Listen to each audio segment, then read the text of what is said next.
21,53,00,000 টাকার সেতু, কিন্তু আজ অবধি এই সেতু দিয়ে পারাপার হওয়ার সৌভাগ্য হয়নি ঢাকা জেলার আশুলিয়া থানার নলাম গ্রামের মানুষের।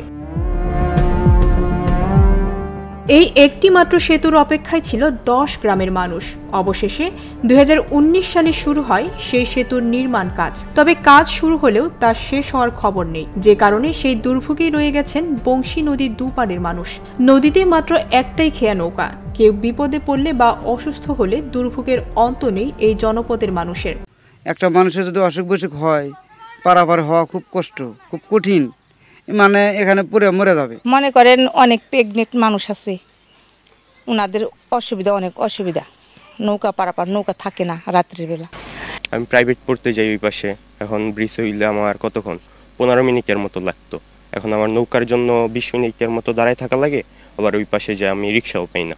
2019 সালে শুরু হওয়া নলাম সেতুর নির্মাণ কাজ 2022 সালের মধ্যে ঠিকাদারি প্রতিষ্ঠান শেষ করার কথা থাকলেও 3 দফায় সময় বাড়িয়ে তা দাঁড়িয়েছে 25 সাল অবধি। তবে এখনও শেষ হয়নি সেতুর নির্মাণ কাজ, যে কারণে ক্ষুব্ধ স্থানীয় গ্রামবাসী।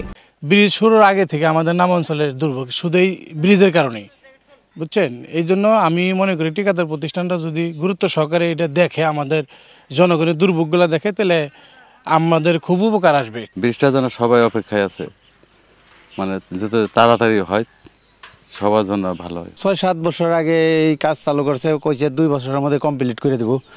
এর মধ্যে 6-7 বছর চলে গেল, কোনো কাজ কামের কোনো অগ্রগতি নেই।